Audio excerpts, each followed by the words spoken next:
grâce, Dieu multiplie cela dans ta vie. Dieu te donne la chance de le vivre.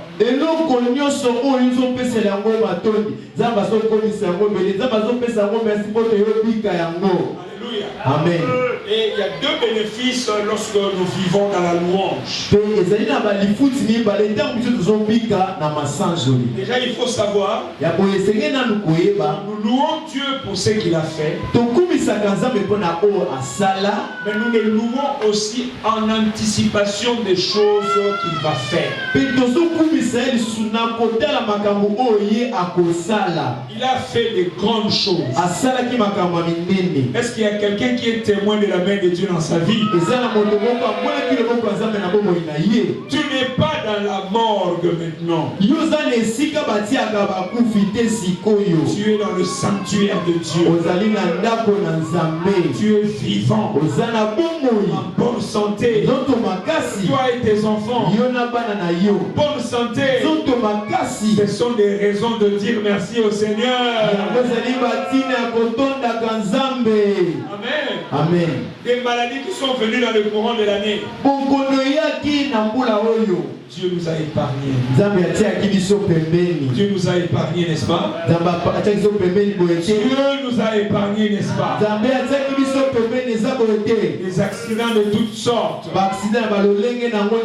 Dieu nous a épargnés. Peut-être même que tu as vu quelqu'un autour de toi mourir. Mais toi tu es en vie. J'ai un ami qui est mort du cancer de cerveau.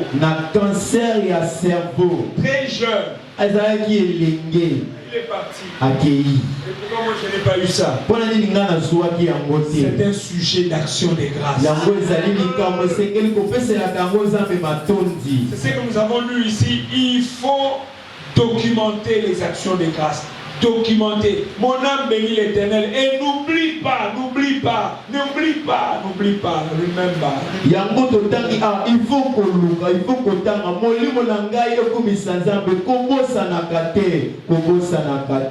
Oublions très vite. N'oublie pas. La main de Dieu était sur ta vie. N'oublie pas. La main de Dieu était sur ton foyer. Sur ton travail. Le long de l'année. Tu dors. Tu te réveilles.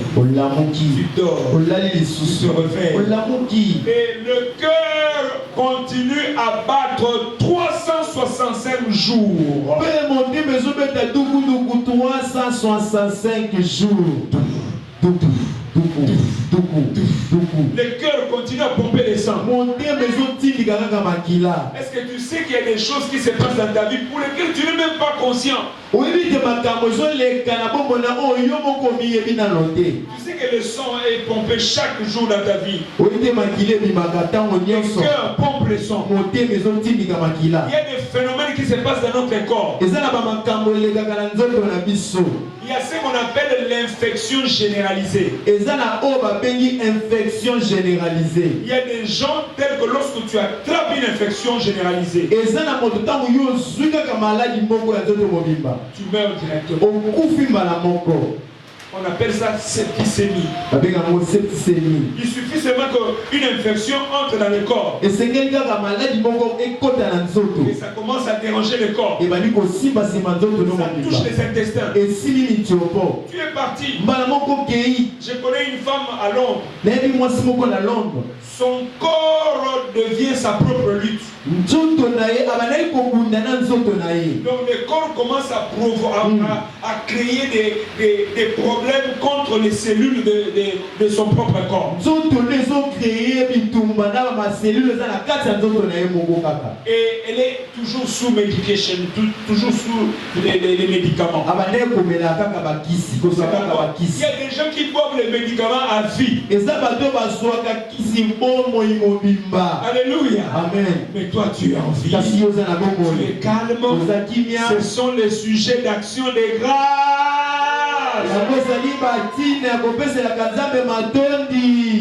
Peut-être que comme tu es bien habillé, et tu penses que mais la vie est complexe pour certaines personnes.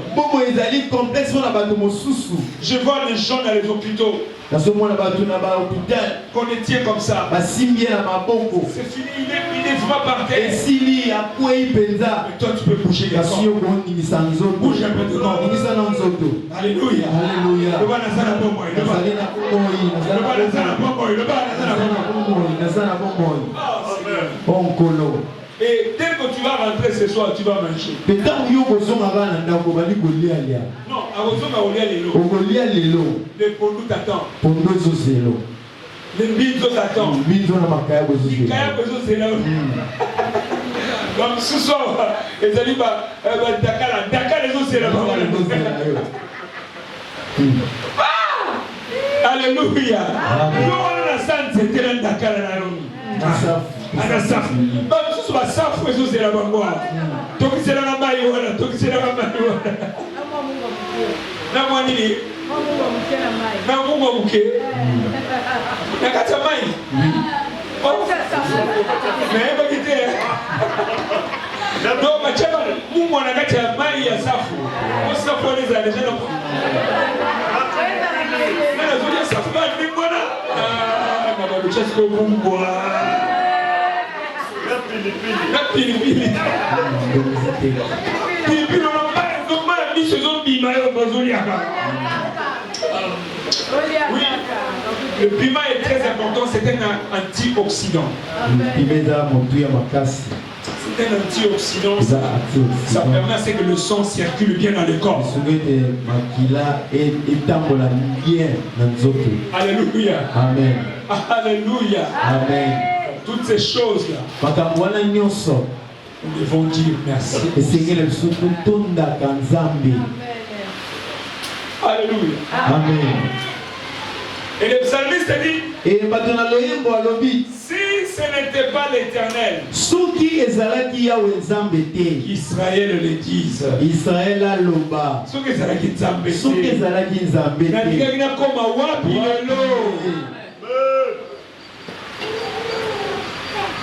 le dernier dimanche de l'année.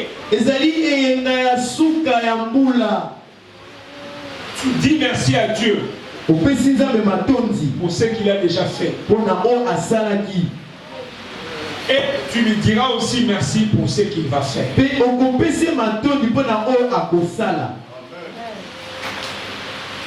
C'est la prière la plus excellente.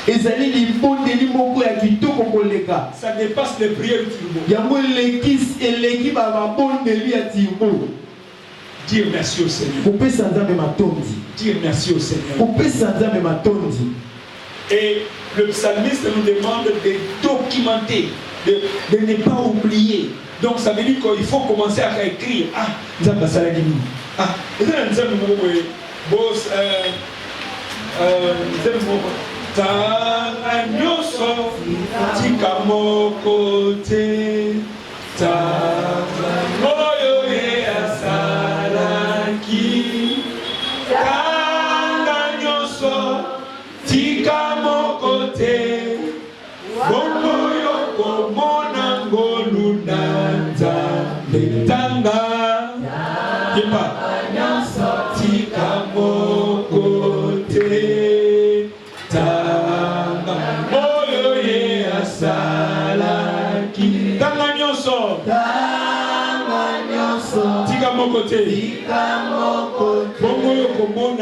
bongo yo komona ngoluna nzambe.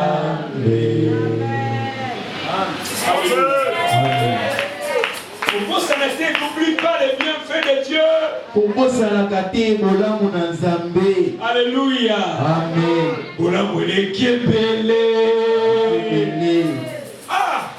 Si je me rappelle de ma vie, quand je me rappelle vraiment de là d'où Dieu m'a pris. Hey!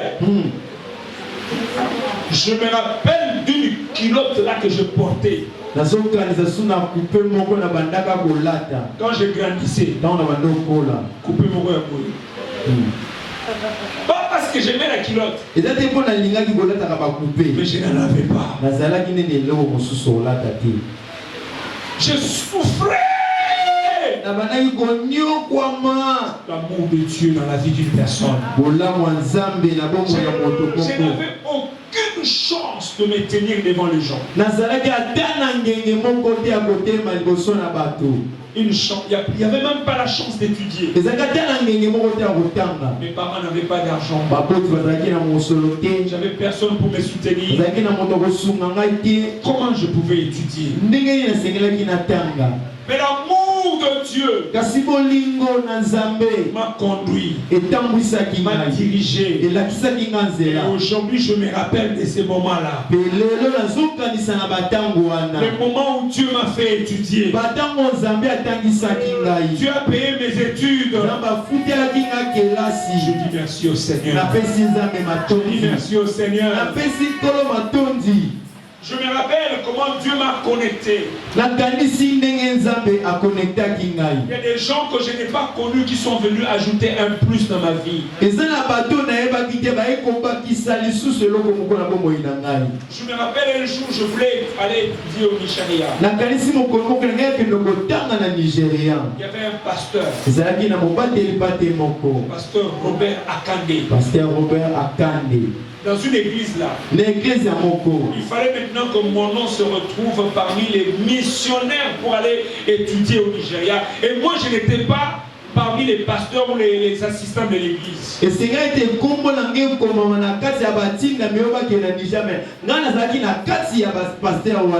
mais ce pasteur-là, Akande, a mis mon nom. Il m'a dit, il est aussi pasteur ici. Et j'ai bénéficié de tous les droits des pasteurs.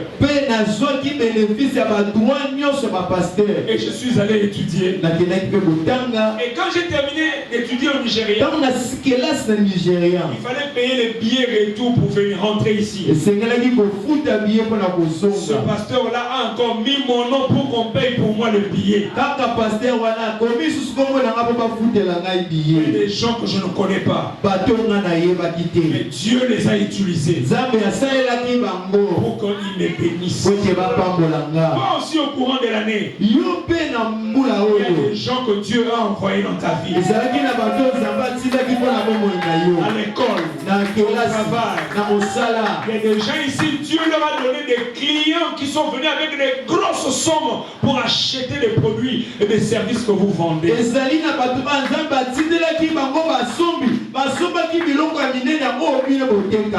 C'est Dieu qui a fait cela. C'est Dieu qui a fait cela. Dieu a envoyé des gens que tu ne connais pas dans l'année. Ils t'ont béni. Ils ont béni tes enfants. Oh, je me rappelle mon fils. Il revenait un jour du travail. Il arrive quelque part. À Londres, les bandits surgissent. Et on a ravi son téléphone. Et on lui a dit, on te laisse parce que tu as de la chance. Dieu a protégé mon fils devant les bandits. Et toi aussi, dans le courant de l'année, Dieu va protéger devant les poulounas. Si c'était seulement la justice, personne n'allait subsister. Nous sommes des pécheurs. Alléluia. Amen. Mais Dieu nous pardonne. Dieu nous pardonne. Et Dieu ne permet pas que les méchants triomphent sur nous. C'est pour ça que les méchants disparaissent devant toi. Parce que toi tu es enfant de Dieu. Pendant l'année, nous avons vu toutes ces choses. Tout ce qu'il a fait. Nous lui disons merci. Nous tenons les bendels de Dieu pour dire Seigneur merci. Seigneur merci. Et nous disons aussi merci pour ce qu'il va faire dans notre vie. Si tu ne le sais pas, grands cadeaux pour toi. 2025. Cache les enveloppes pour toi. Bien que tu ne connais pas. Personne que tu ne connais pas. Personne que tu n'as jamais rencontré. Tu ne peux pas pourquoi. Est-ce que vous avez bien que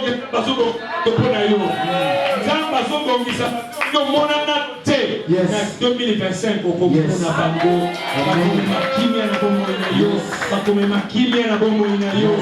les choses arrivent. Alléluia. Amen. Moi j'ai déjà vu 2025. Là il a moni 2025 ndenge kozala. Comment et Dieu m'a donné le message de 2025. Penzamba pesinga message pour la 2025. Comme on est en 2025, et ça déjà. Yes. Et ça déjà. Amen. Tu comprends comment en 2025. Amen. Yes. Hey! Alléluia. Amen. En anticipation. Regarde.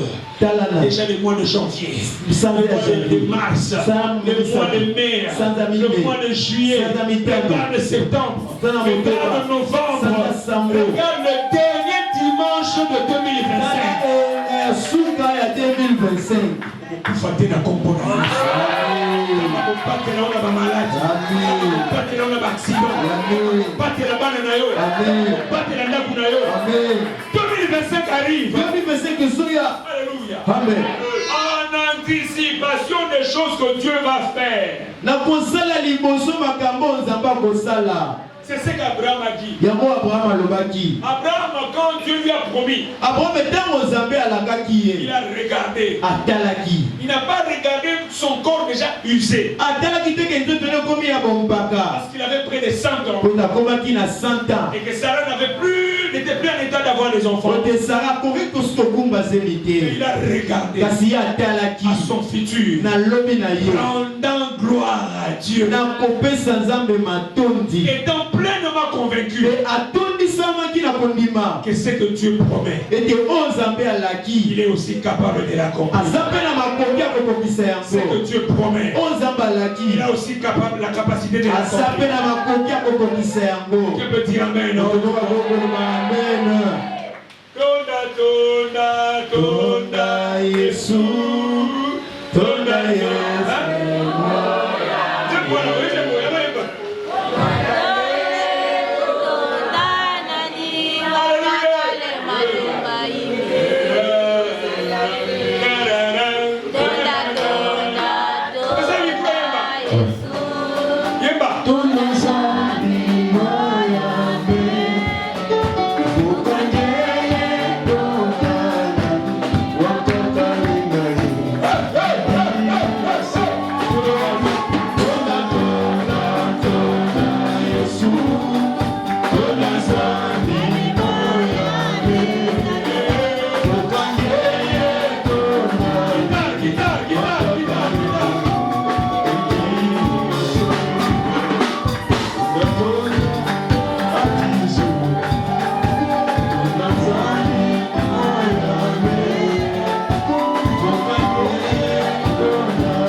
Non, et l'entame la vision qui sort.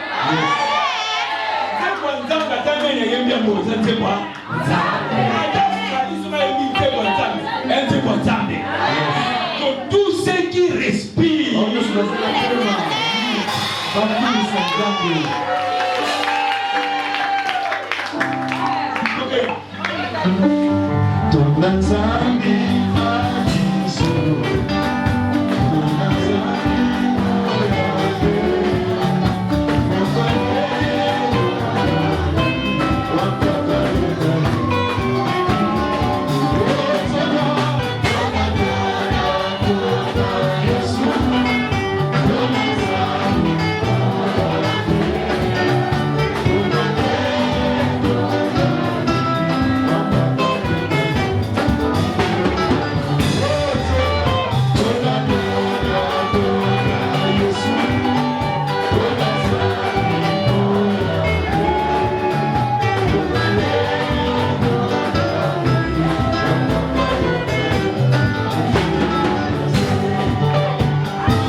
anniversaire le 30 avril. Moula Omaï a célébré anniversaire le 23 mars. Et je ne sais pas pour toi c'était quel jour. Tu as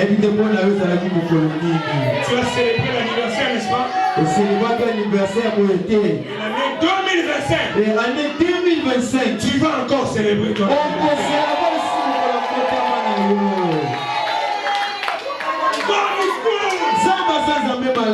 Dieu est bon. Zamba malamu.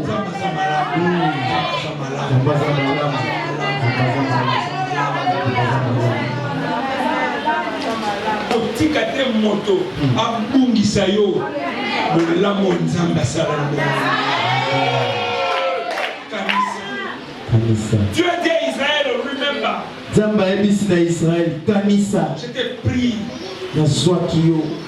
Il dit, j'ai pris Israël d'un pays désert. Abina Zwaki Israël en mboka moko ya sobe.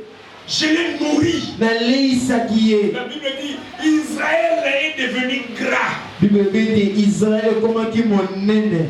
Il a réchembé, il a abandonné l'Éternel. Rappelle-toi. Kanisa. Rappelle-toi. Kanisa Lissus. Rappelle-toi. Kanisa. Hier j'étais à l'évangélisation. Lobi Nazaraki na kopana sango malamu. À l'Upen. Na Ipel. Et une des choses que j'ai exhorté aux gens, c'est de ne pas décevoir le Seigneur. Quand nous allons consulter les Nganga, les occultistes, dans votre famille, un problème autour de aux autres décevoir Nzambe. J'ai parlé, j'ai montré aux gens que la plus grande conscience que quelqu'un peut avoir, c'est la conscience de Dieu. La conscience de Nzambe. Quand on a la conscience que Nzambe a sali, le beaucoup Nzambe a sali, Nzambe a sali, travail na bon. C'est la plus grande conscience. Et j'ai dit à mes enfants, boyeba Nzambe. Boluka ato zwini na vie, ato keba poto, ato ke na moki. Moi je suis allé dans mon invité aux États-Unis.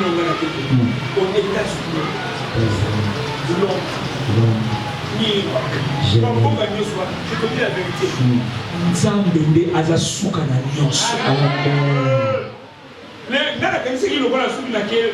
Londres, Dubaï, New York, tout ça, non. C'est Londres, Paris, New York, Dubaï.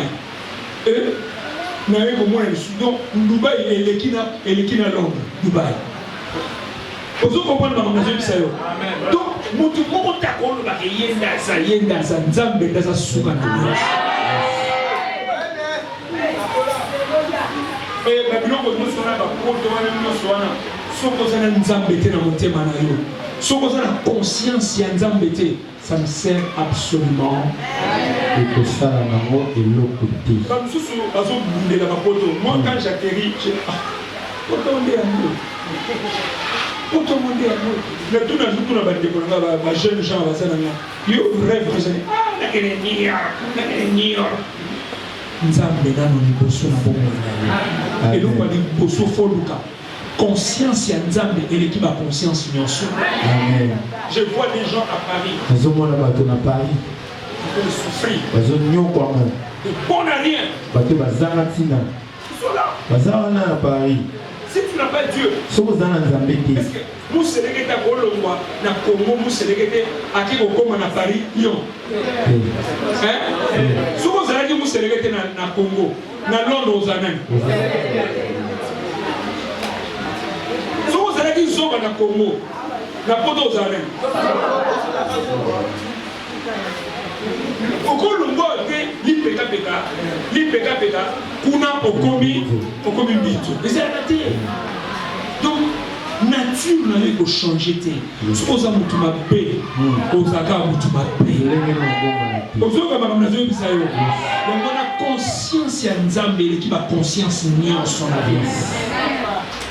Ecclésiaste dit ceci. Ecclésiaste le Bible. Voici la fin des discours. Crains Dieu et garde ses commandements. C'est là le tout de l'homme. Car Dieu amènera en jugement ce qui est caché. Dieu amènera en jugement.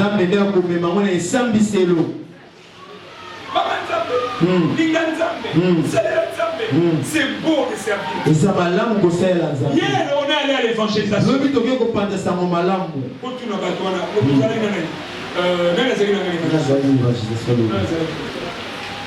Très bien. Maman,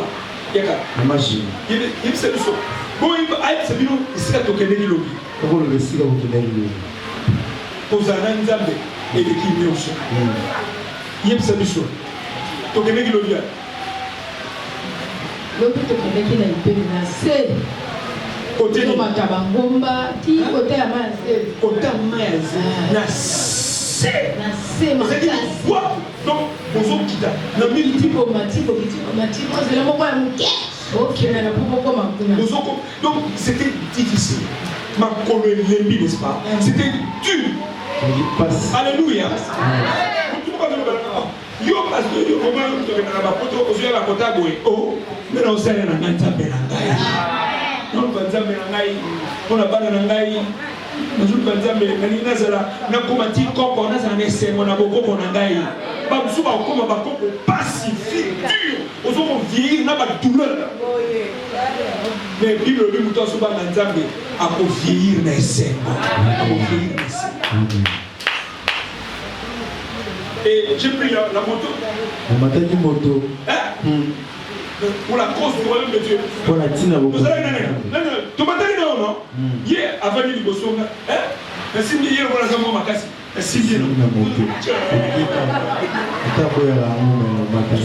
tout ça, pour ça, papa. Conscience, et qui conscience, nous sommes et je ne suis pas prêt à abandonner. Je le ferai encore les samedis prochains. Alléluia. Est-ce que quand on a bâti moto, est-ce que yo ta momoni na moto ocho la ngai non? Dans la on sait l'ensemble. Poursuite des arbres. La ligne 2025 on a conscience en Nzambe. Ça a conscience, ça a reconnaissance.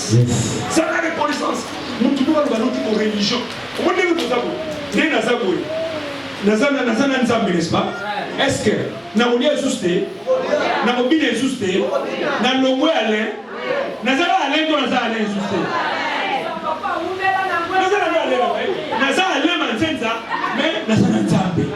Et qui n'y sort que Yowana Pingila, aux alliés, on a couru là-bas, club, tout ça. Non, ça a la conscience de Nzambe, rendre grâce à Nzambe na yo. Et l'autre fois, malama pour la kisabana na yo, et ça dit pour la kisabamo Nzambe.